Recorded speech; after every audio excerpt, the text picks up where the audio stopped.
नमस्कार दोस्तों, मेरा नाम है राहुल मौर्य और स्वागत है आपका टॉप 1000 करंट अफेयर सीरीज में, जहां पर हम कवर करने वाले हैं 1000 सबसे महत्वपूर्ण करंट अफेयर के टॉपिक्स को, जो आईएएस और पीसीएस दोनों परीक्षाओं के लिए समान रूप से महत्वपूर्ण हैं।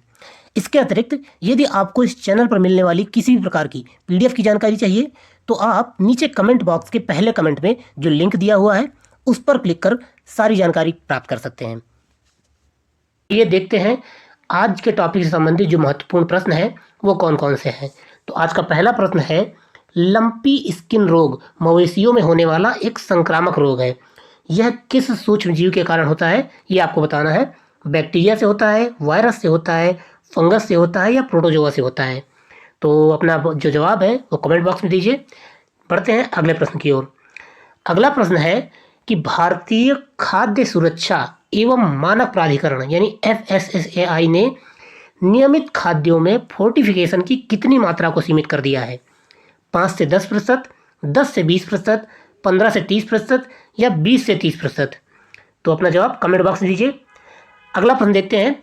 अगला प्रश्न है, एजियन सागर द्वीप किन दो देशों के मध्य विवादित क्षेत्र है? एजियन सागर द्वीप ग्रीस और टर्की के मध्य, टर्की और ग्रीस और इटली के मध्य, इटली और टर्की के मध्य, ग्रीस और रोमानिया के मध्य। तो आगे देखते हैं अगला प्रश्न कौन सा है। अगला प्रश्न है, हाल ही में किस स्पेस एजेंसी ने अंतरिक्ष ईंट का निर्माण किया है? अंतरिक्ष ईंट का निर्माण किस स्पेस एजेंसी ने किया है, ये आपको बताना है।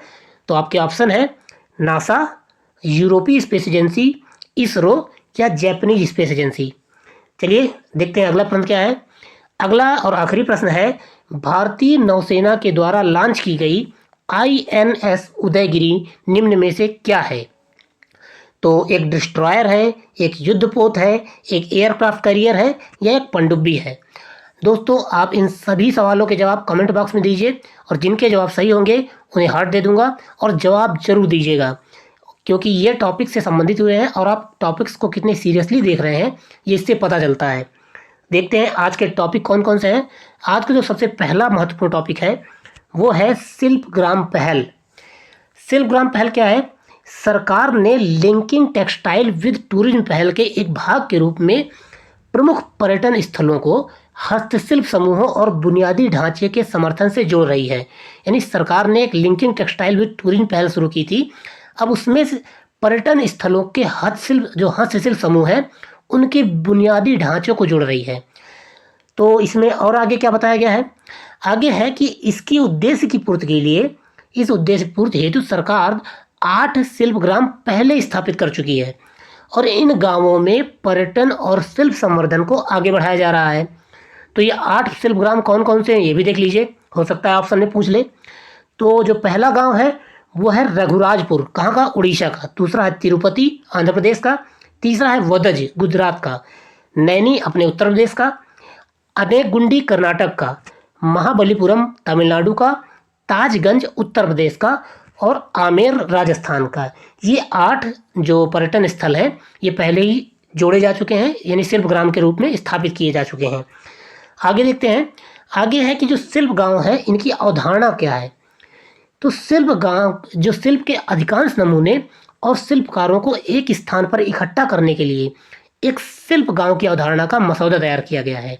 यानी कि जितने भी शिल्पकार हैं इनको एक स्थान पर इकट्ठा करने के लिए एक शिल्प गांव की अवधारणा विकसित की गई है। और शिल्प गांव में बुनियादी ढांचे और वातावरण को गांव की शैली में डिजाइन किया गया है ताकि भारत के ग्रामीण जीवन की भावना प्रदर्शित की जा सके। और गांव जो है एक बाजार के रूप में भी काम करते हैं। गांव में हाट लगते हैं छोटे छोटे या मंडी लगती है, तो एक गांव जो है बाजार के रूप में काम करते हैं, जहां कोई भी सामान्य बाजार की तुलना में कम कीमत पर कलाकृतियां खरीद सकता है। तो इस तरह से जो शिल्पग्राम है उसकी परिकल्पना की गई है और ये पहल चलाई गई है। तो आपने शिल्पग्राम के बारे में जाना। आगे बढ़ते हैं अगले टॉपिक की ओर। अगला टॉपिक है फूड फोर्टिफिकेशन। फूड फोर्टिफिकेशन क्या है मैं आपको शॉर्ट में बता देता हूँ कि जब कभी किसी क्षेत्र में, किसी गांव में कुछ जो वहाँ पर जो जनसंख्या होती है उनमें किसी विशेष खनिज या मिनरल या विटामिन की कमी हो जाती है, तो उसकी आपूर्ति के लिए वहाँ का जो खाद्य पदार्थ है, वहाँ जो लोग जो भी खाना खाते हैं उस खाने में कुछ अलग से खनिज तत्व या विटामिन मिलाए जाते हैं। इसी को फूड फोर्टिफिकेशन कहते हैं। तो सरकार ने क्या किया है कि अभी जो राशन कार्ड के तहत जो अनाज वितरण किया जाता है उसमें कुछ खनिज तत्व मिला है, जैसे विटामिन B12 है, आयरन है, फोलिक एसिड वगैरह ये सब मिलाया है। तो वही चर्चा में आया है। तो चर्चा में क्या है, दिसंबर 2022 में भारतीय खाद्य सुरक्षा एवं मानक प्राधिकरण यानी FSSAI ने नियमित खाद्यों में फोर्टिफिकेशन की मात्रा को 15 से 30% सीमित कर दिया है कि फूड फोर्टिफिकेशन 15 से 30% तक ही किया जा सकता है, इससे ज़्यादा फूड फोर्टिफिकेशन नहीं किया जा सकता। ये FSSAI ने तय कर दिया है।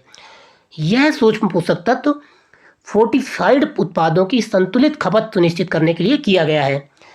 तो अब फूड फोर्टिफिकेशन क्या है ये भी जान लीजिए। हालांकि मैंने आपको बता दिया है, लेकिन फिर भी आप जान लीजिए कि फूड फोर्टिफिकेशन अथवा खाद्य पौष्टिकरण से तात्पर्य किसी खाद्य पदार्थ में विटामिन या खनिज जैसे आवश्यक सूक्ष्म पोषक तत्वों की मात्रा बढ़ाने की प्रक्रिया है, ताकि इन खाद्य पदार्थों के पोषण मान में सुधार हो सके और न्यूनतम लागत पर सार्वजनिक स्वास्थ्य लाभ प्राप्त किया जा सके। यानी कि कुछ अलग से खनिज तत्व मिला दीजिए ताकि अधिक से अधिक पोषक तत्व प्राप्त हो खाने वाले को। और तो फूड फोर्टिफिकेशन की आवश्यकता क्यों होती है ये भी देख लीजिए।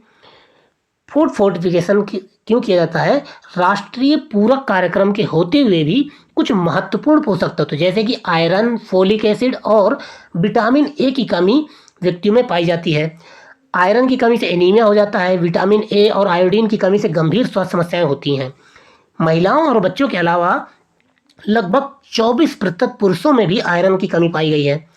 दुनिया में विटामिन A की कमी वाले पूर्व स्कूली बच्चों में से 1/4 से अधिक बच्चे भारत में हैं। यानी कि स्कूल के पहले जो बच्चे विटामिन A की कमी से जूझते हैं पूरे विश्व में, उसमें से 1/4 यानी 25% केवल भारत में है जो विटामिन A की कमी से पीड़ित हैं। तो इसके लिए भारत में 15 से 49 वर्ष की आयु वाली महिलाओं में से आधे से अधिक एक ही आयु के सभी पुरुषों में 1/4 और 10 बच्चों में से 7 को एनीमिया है। यानी भारत में आयरन की कमी बहुत ज़्यादा है। तो इसकी अलग से आपूर्ति हेतु ये फोलिक एसिड और आयरन युक्त फूड फोर्टिफिकेशन किया जा रहा है। तो आपने जाना फूड फोर्टिफिकेशन के बारे में। चलिए बढ़ते हैं अगले टॉपिक की ओर। अगला टॉपिक है पुनर्उपयोगी प्रक्षेपण यान। पुनर्उपयोगी प्रक्षेपण यान क्या है, आपने कुछ वीडियो देखे होंगे एलोन मस्क के। उसके जो रॉकेट हैं वो ऊपर जाते हैं और ऊपर जाके उपग्रह प्रक्षेपित करके और वापस रॉकेट जमीन पे आके खड़ा हो जाता है। यही है पुनर्उपयोगी प्रक्षेपण यान। यानी कि एक ऐसा रॉकेट बनाना है जो जिसमें ईंधन भर दिया जाए और ऊपर अपना सैटेलाइट लगा दिया जाए और वो रॉकेट उस सैटेलाइट को ऊपर अंतरिक्ष में लेके जाएगा और अंतरिक्ष में उसे छोड़ देगा और छोड़ने के बाद वो वापस लौट आएगा। ठीक है ना, ये वापस लौट आएगा और वापस हम इसको फिर से यूज कर सकेंगे। इसको बोलते हैं पुनर्उपयोगी प्रक्षेपण यान। इलोन मस्क ने ऐसा प्रक्षेपण यान विकसित कर लिया है। तो अब हम भारत का जो स्पेस एजेंसी है इसरो, वो भी ऐसा ही पुनर्उपयोगी प्रक्षेपण यान विकसित करना चाहती है। तो आइए जानते हैं क्या है आज के फैक्ट में। तो भारतीय अंतरिक्ष अनुसंधान संस्थान इसरो कम लागत में दोबारा इस्तेमाल किए जाने वाले प्रक्षेपण यान की तैयारी कर रहा है। क्या है इसी प्रक्षेपण यान में, तो ये जो प्रक्षेपण यान है इससे कई तरह की तकनीकों जैसे हाइपरसोनिक उड़ान, स्वचालित लैंडिंग, वापसी उड़ान, स्क्रैमजेट प्रणोदन आदि में इस्तेमाल किया जा सकेगा। इससे हर अंतरिक्ष प्रक्षेपण और उड़ान का खर्चा भी बचेगा और भविष्य में अंतरिक्ष पर्यटन के लिए आधार मिल सकेगा। यानी अगर हमको इन फ्यूचर अंतरिक्ष में मानव को ले जाना है तो भाई मानव को जाना भी है, वापस भी लौट के आना है। तो इसके लिए ऐसा रॉकेट चाहिए ना जो इंसान को लेके जाए और वापस लेके भी आ सके। तो ये उसी से संभव हो पाएगा। तो देखते हैं आगे क्या है। आगे है इस कार्यक्रम में पुनर्उपयोगी प्रक्षेपण यान को पृथ्वी की कक्षा में भेजे जाने की योजना बनाई जा रही है। और इस प्रौद्योगिकी प्रदर्शन कार्यक्रम का उद्देश्य व्यावसायिक अंतरिक्ष क्षेत्र को साधना भी है। यानी कि व्यावसायिक अंतरिक्ष क्षेत्र में अगर आपको बढ़त हासिल करनी है तो सीधी सी बात है आपको पुनर्उपयोगी प्रक्षेपण यान की आवश्यकता होगी। तो ये आपने जाना पुनर्उपयोगी प्रक्षेपण यान के बारे में जिसे इसरो बनाने की कोशिश कर रहा है। ठीक है, चलिए बढ़ते हैं अगले टॉपिक की ओर। अगला टॉपिक है जोहार से संबंधित। एक शब्द बड़ा चर्चा में रहा है जब से नई जो राष्ट्रपति हैं वो चुनी गई हैं, द्रौपदी मुर्मू जी, तब से जोहार शब्द बड़ा चर्चा में रहा, क्योंकि उन्होंने अपने भाषण में जोहार शब्द का कई बार प्रयोग किया। तो आइए जानते हैं जोहार क्या है। तो जुलाई 2022 में राष्ट्रपति द्रौपदी मुर्मू द्वारा जोहार शब्द का प्रयोग किया गया। इसका मतलब है सबका कल्याण करने वाली प्रकृति की जय हो। जैसे हम नारा लगाते हैं ना, भगवान शिव की जय हो, भगवान विष्णु की जय हो, उसी प्रकार आदिवासी लोग प्रकृति की पूजा करते हैं और प्रकृति की जयकार करने के लिए जोहार शब्द का प्रयोग करते हैं। और जोहार का मतलब है सबका कल्याण करने वाली प्रकृति की जय हो, अर्थात प्रकृति के संपूर्ण समर्पण का ही भाव जोहार है। विदित हो कि आदिवासी समुदाय प्रकृति को धर्मेश, सिंगाबोंगा, मरांग, बुरु आदि नामों से पूजा करते हैं। और पूजा विधि जो है, पूजा विधि विधान में उस प्रकृति की सृजनहार अनंत शक्ति को अपनी भावना, विश्वास, मान्यता के अनुसार धन्यवाद देने के लिए जोहार शब्द का प्रयोग करते हैं। आदिवासी परंपरा के अनुसार प्रकृति के आदर सत्कार के लिए जोहार का प्रयोग करते हैं। आदिवासी समुदाय नया साल मनाते समय जोहार शब्द का प्रयोग करते हैं। और इसके अतिरिक्त आदिवासी समुदाय वन संपदा है उसको अपने उपभोग करते समय भी जोहार का प्रयोग करते हैं। तो आपने ये जोहार शब्द के बारे में जाना, ये आदिवासी लोग अपनी प्रकृति पूजा के दौरान इसका प्रयोग करते हैं। चलिए बढ़ते हैं अगले टॉपिक की ओर। अगला टॉपिक है एजियन सागर द्वीप विवाद। क्या है? एजियन सागर द्वीप विवाद। तो ये द्वीप विवाद किसके मध्य है, किन दो देशों के मध्य है? तो ग्रीस और तुर्की के मध्य ये है। जो एजियन सागर है ये ग्रीस और तुर्की के मध्य विवादित क्षेत्र है, और इस पे ही ऊपर का प्रश्न मैंने पूछा था। तो हाल ही में तुर्की ने आरोप लगाया है कि ग्रीस एजियन सागर के द्वीपों पर अपनी सैन्य उपस्थिति बढ़ाकर जो लॉजेन और पेरिस जल संधियों का उल्लंघन कर रहा है। लॉजेन और पेरिस जल संधियां जो है वो कहती है कि सभी लोगों को अपने अपने जल क्षेत्र तक ही सीमित रहना है और वहां पर सैन्य शक्ति बिल्कुल आगे नहीं बढ़ानी है। लेकिन तुर्की ने आरोप लगाया है कि ग्रीस ऐसी संधियों का उल्लंघन कर रहा है। तो आगे क्या है? आगे है कि इसके अलावा एजियन सागर के ऊपर हवाई क्षेत्र का कथित उल्लंघन भी दोनों देशों के बीच विवाद का विषय बना हुआ है। तो क्या है एजियन द्वीप विवाद? एजियन सागर भूमध्य सागर के एक हिस्से के रूप में 2 लाख वर्ग किलोमीटर क्षेत्र में स्थित है। कहाँ पर? भूमध्य सागर में। और यह पूर्वी भूमध्य सागरीय बेसिन में स्थित है। इसके पश्चिम में ग्रीस प्रायद्वीप और पूर्व में तुर्की स्थित है। एजियन सागर में 1000 से अधिक द्वीप हैं, जिसमें लगभग सभी द्वीप ग्रीस के निकट हैं, जबकि कुछ ही जो है पश्चिम के जो तुर्की के पश्चिमी तट पर स्थित हैं। तो यही कारण है दोनों के बीच में विवाद की स्थिति बनी है।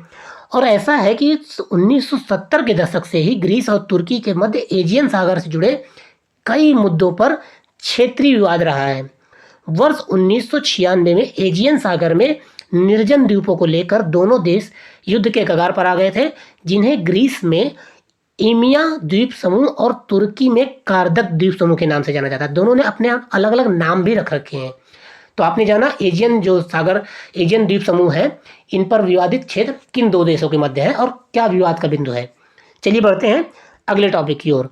अगला टॉपिक फिनटेक है। फिनटेक यानी फाइनेंस टेक्निक के जो टेक से संबंधित कंपनियां हैं उनसे संबंधित ये टॉपिक है। तो देखते हैं क्या है ये टॉपिक। दिसंबर 2021 में चीन को पीछे छोड़ते हुए भारत एशिया में फिनटेक के सबसे बड़े बाजार के रूप में उभरा है। यानी फाइनेंस टेक्नोलॉजी के मामले में भारत पूरे विश्व में सबसे आगे निकल चुका है, चीन को भी पीछे छोड़ दिया उन्होंने एशिया में। तो क्या है फिनटेक, ये भी देख लेते हैं। फिनटेक फाइनेंशियल टेक्नोलॉजी का संक्षिप्त रूप है। यदि वित्तीय कार्यों को प्रौद्योगिकी की मदद से पूरा किया जाए। अभी क्या है, यदि आपको बैंक से पैसे निकालने हैं तो आप बैंक जाते हैं, और बैंक में पैसे जमा करने हैं तो भी आप बैंक जाते हैं। लेकिन अगर आप घर बैठे अपने मोबाइल से टेक्नोलॉजी की मदद से पैसे निकाल सकें और ट्रांसफ़र कर सकें या किसी को पेमेंट कर सकें, तो इसे ही फाइनेंशियल टेक्नोलॉजी कहते हैं। यदि वित्तीय कार्य को प्रौद्योगिकी की मदद से पूरा करते हैं तो उसे फिनटेक कहा जा सकता है। दूसरे शब्दों में कहें तो यह पारंपरिक वित्तीय सेवाओं और विभिन्न कंपनियों तथा व्यापार में वित्तीय पहलुओं के प्रबंधन में आधुनिक तकनीक का कार्यान्वयन है। इसके अलावा ध्यातव्य हो कि फिनटेक शब्द का प्रयोग उन नई तकनीकों के संदर्भ में किया जाता है जिनके माध्यम से वित्तीय सेवाओं का प्रयोग, उसमें सुधार और स्वायत्तता लाने का प्रयास किया जाता है। डिजिटल पेमेंट, डिजिटल ऋण, tech, bank tech, insurance tech, reg tech, crypto currency आदि जो है ये फिनटेक के प्रमुख घटक हैं। मैंने बताया ना कि जो आप पैसों का लेन देन ऑनलाइन कर रहे हैं पूरा ये फिनटेक ही है, फाइनेंस टेक्नोलॉजी ही है। हालांकि वर्तमान में फाइनेंस टेक्नोलॉजी के तहत कई अलग अलग क्षेत्र और उद्योग जैसे शिक्षा है, खुदरा बैंकिंग है, निधि जुटाना है, गैर लाभकारी कार्य करना है, निवेश प्रबंधन, ये सब भी फाइनेंस टेक्नोलॉजी के अंतर्गत आता है। और तो आपने जाना फाइनेंस टेक्नोलॉजी के बारे में, तो ये था फाइनेंस टेक्नोलॉजी जिसके बारे में आपने जाना। चलिए बढ़ते हैं अगले टॉपिक की ओर। अगला टॉपिक है अंतरिक्ष ईंट। क्या है? अंतरिक्ष ईंट। हाल ही में इंडियन स्पेस रिसर्च ऑर्गेनाइजेशन यानी कि इसरो और Indian institute of science IISU Bengaluru ने मिलके एक ऐसी ईंट तैयार की है जिसकी मदद से मंगल पर इमारतें खड़ी की जा सकती हैं। अब मंगल ग्रह पर ऐसी मिट्टी तो है नहीं कि वहाँ ईंटें बनाई जा सकें, तो वहाँ कुछ अलग तरीके से ईंट बनानी पड़ेंगी जिससे घर बनाया जा सके। तो IISc बेंगलुरु ने और इसरो ने दोनों मिलकर एक ऐसी ईंट तैयार की है जिससे मंगल ग्रह पर इमारतें बनाई जा सकेंगी। इस ईंट को बनाने के लिए भारतीय वैज्ञानिकों ने बैक्टीरिया आधारित टेक्नोलॉजी की मदद ली है, यानी इसमें प्रमुख रूप से कुछ बैक्टीरियाओं का प्रयोग किया जाएगा और ऐसे बैक्टीरिया प्रयोग किए जाएंगे जो मंगल ग्रह पर भी उपयोगी हों। इसके निर्माण में सबसे पहले मंगल से लाई गई मिट्टी को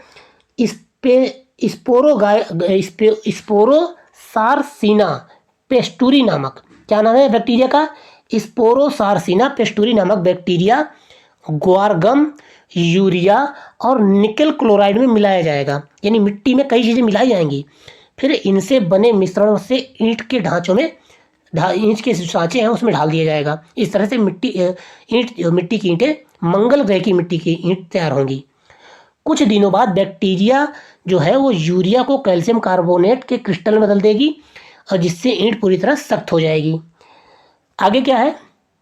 आगे अगला टॉपिक, यानी ये आपने अंतरिक्ष ईंट के बारे में जाना।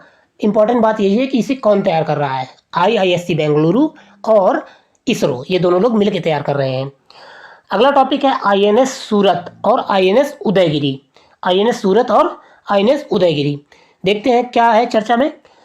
मई 2022 में भारत के रक्षा मंत्री राजनाथ सिंह ने मुंबई में INS उदयगिरी और INS सूरत को लॉन्च किया। इन्हें नौसेना के डिजाइन निदेशालय द्वारा डिजाइन किया गया है और Mazagaon dock shipyard limited Mumbai में बनाया गया है। INS सूरत जो है वो चौथा और आखिरी स्टेल्थ डिस्ट्रॉयर है जिसे प्रोजेक्ट 15B के तहत कराया गया है, यानी कि INS सूरत एक डिस्ट्रॉयर है और प्रोजेक्ट 15B के तहत इसे तैयार किया गया है। जबकि INS उदयगिरी प्रोजेक्ट 17A के तहत, किस प्रोजेक्ट के तहत? 17A के तहत तैयार एक युद्धपोत है। इस पे मैंने ऊपर सवाल भी पूछा है, तो ये एक युद्धपोत है। तो बढ़ते हैं आगे क्या है, तो अब जान लेते हैं प्रोजेक्ट 17A और 15B के बारे में। प्रोजेक्ट 17B क्या है? तो भारत सरकार एक कार्यक्रम है जिसके तहत भारतीय नौसेना के लिए अगली पीढ़ी के स्टेल्थ गाइडेड मिसाइल विध्वंसक जहाज, ऐसे विध्वंसक जहाज जो स्टेल्थ गाइडेड मिसाइल से लैस होंगे, ये तैयार करना है प्रोजेक्ट 15B के तहत। और प्रोजेक्ट 17A क्या है? प्रोजेक्ट 17A के तहत कमीशन किए जा रहे जहाज, यानी कुछ ऐसे युद्धपोत बनाए जा रहे हैं जो 17A के तहत कमीशन किए जाएंगे। एक फ्रिगेट्स हैं, ये एक प्रकार के फ्रिगेट्स हैं, एक सुधार है उन्नत हथियारों, बेहतर स्टेल्थ सुविधाओं और उन्नत प्लेटफॉर्म प्रबंधन प्रणालियों और बहुत सारे सेंसरों से सुसज्जित फ्रिगेट। इस कार्यक्रम के तहत सात जहाज़ों का निर्माण किया जा रहा है, जिनमें से 4 का निर्माण MDL द्वारा और 3 का निर्माण गार्डन रिच शिप बिल्डर्स व इंजीनियर्स लिमिटेड के द्वारा किया जा रहा है। तो आपने 15B, प्रोजेक्ट 15B और प्रोजेक्ट 17A के बारे में जाना, जो युद्धपोत और ये तैयार कर रहे हैं, फ्रिगेट्स तैयार कर रहे हैं। बढ़ते हैं अगले टॉपिक की ओर। अगला टॉपिक है लंपी त्वचा रोग, लंपी त्वचा रोग बहुत चर्चा में रहा है। जो ये पशु हैं गाय, ये विशेष रूप से इससे प्रभावित रही हैं। बड़े बड़े छाले पड़ जाते थे और बहुत सारी गायें इसकी वजह से मर गईं। तो जानते हैं क्या है इस टॉपिक में। जो जुलाई 2022 में लंपी त्वचा रोग से गुजरात में लगभग 1000 से अधिक मवेशी मर गए। यह एक संक्रामक बीमारी है, ठीक है, संक्रामक बीमारी है जो मच्छर, मक्खी, जूं इत्यादि से के काटने से या सीधे संपर्क में आने से या दूषित खाने या पानी से फैलती है। इससे पशुओं में तमाम लक्षणों के साथ उनकी मौत भी हो सकती है। अब जान लीजिए कि ये लंपी त्वचा रोग है क्या। जो लंपी त्वचा रोग है, ये मवेशियों में होने वाला एक संक्रामक रोग है जो एक वायरस का कारण होता है। मैंने उस पर एक सवाल पूछा है कि किसके कारण होता है, तो ये वायरस के कारण होता है, जिसे निथिलिंग वायरस भी कहते हैं। इस रोग के कारण पशुओं की त्वचा पर गांठें हो जाती हैं और स्थिति बिगड़ने पर मौत भी हो जाती है। जानवरों में बुखार आना, आंखों और नाक से स्राव होना, मुंह से लार निकलना और पूरे शरीर के गांठों में नरम छाले पड़ जाना ना, तो ये सब लक्षण हैं। और दूध उत्पादन में भी कमी आ जाती है। तो आपने लंपी त्वचा रोग के बारे में जाना, इसके लक्षण क्या हैं, किससे फैलता है और इसके वाहक क्या हैं, ये भी आपने जाना। चलिए बढ़ते हैं अगले टॉपिक की ओर। अगला और आखिरी टॉपिक क्या है? आखिरी टॉपिक है राष्ट्रीय मुद्रीकरण पाइपलाइन, नेशनल मोनेटाइजेशन पाइपलाइन। तो क्या है, क्यों चर्चा में रहा ये? तो हाल ही में भारत सरकार ने राष्ट्रीय मुद्रीकरण पाइपलाइन की शुरुआत की है। तो राष्ट्रीय मुद्रीकरण पाइपलाइन के ये इसमें अनुमान लगाना है कि अनुमान लगाया गया है कि इसके मुताबिक वित्त वर्ष 2022 से वित्त वर्ष 2025 तक 4 साल की अवधि में केंद्र सरकार की मुख्य संपत्ति में से 6 लाख करोड़ रुपए की कुल मुद्रीकरण क्षमता मौजूद है। यानी कि सरकार के पास कुल जितनी अभी तक संपत्ति है, यानी में संपत्तियों को प्राइवेटाइज किया जाए, तो प्राइवेटाइज करने पर जितना पैसा प्राप्त होगा उसी को कहते हैं मुद्रीकरण। यानी कि एक संपत्ति को पैसे में बदल देना, यही तो है मोनेटाइजेशन। तो सरकार अपनी संपत्तियों को बेचकर या उनका मुद्रीकरण करके पैसे इकट्ठा करती है। तो 6 लाख करोड़ रुपए का मुद्रीकरण किया जाएगा, ऐसी क्षमता मौजूद है अगले 4 सालों में। तो मोनेटाइजेशन के अंतर्गत सरकार सामान्यतः अग्रिम धनराशि, राजस्व हिस्सेदारी तथा निवेश प्रतिबद्धता के बदले एक निर्दिष्ट अवधि के लिए निजी क्षेत्र को राजस्व अधिकार हस्तांतरित कर देती है। यानी कि सरकार के पास यदि कोई ऐसा एक संपत्ति है जिसको निजी हाथों में कुछ समय के लिए सौंप दिया जाए, तो उससे पैसा जो प्राप्त होगा, यही है मुद्रीकरण। तो उदाहरण के लिए जो रियल एस्टेट निवेश ट्रस्ट है और अवसंरचना निवेश ट्रस्ट है, सड़क और विद्युत क्षेत्रों में संपत्ति का मुद्रीकरण करने से प्रयोग की जाने वाली प्रमुख संरचनाएं हैं। इसके लिए आप एक अच्छा सा उदाहरण ये समझ सकते हैं, जैसे सरकार रोड बनाती है और रोड बनाने के लिए जो टोल प्लाजा है वो किसी कंपनी को सौंप दिया उसने, और वो कंपनी टोल वसूलती है, उसमें से एक निश्चित हिस्सा सरकार को देती है। तो ये भी एक प्रकार का मुद्रीकरण है। और ये शेयर बाजारों में सूचीबद्ध होते हैं तथा निवेशकों को द्वितीयक बाजार के माध्यम से तरलता भी प्रदान करते हैं। सार्वजनिक निजी भागीदारी के माध्यम से अन्य मुद्रीकरण मॉडल है operation maintain transfer model. Operation कीजिए, मेंटेन कीजिए और ट्रांसफर कर दीजिए। टोल ऑपरेट ट्रांसफर मॉडल, यानी टोल वसूलिए, ऑपरेट कीजिए और ट्रांसफर कर दीजिए। ऑपरेशन, मेंटेन और डेवलपमेंट, ऑपरेशन कीजिए, मेंटेन कीजिए और उसका डेवलपमेंट भी कीजिए। ऐसा 3 तरह के मॉडल हैं। तो इसमें से जो OMT और TOT का उपयोग है, ये सड़क एवं राजमार्ग क्षेत्र में किया जा रहा है। वहीं OMD का उपयोग एयरपोर्ट के विकास में किया जा रहा है। तो ये आपने कुछ मॉडल देखे जो मोनेटाइजेशन में उपयोगी है। तो ये रहे आज के 10 टॉपिक जो मोस्ट इंपॉर्टेंट है। इसके अलावा जो सवाल है उनके जवाब आपको कमेंट बॉक्स में देने हैं। मिलते हैं अगले सीरीज यानी अगले टॉपिक में, अगले पार्ट में। धन्यवाद।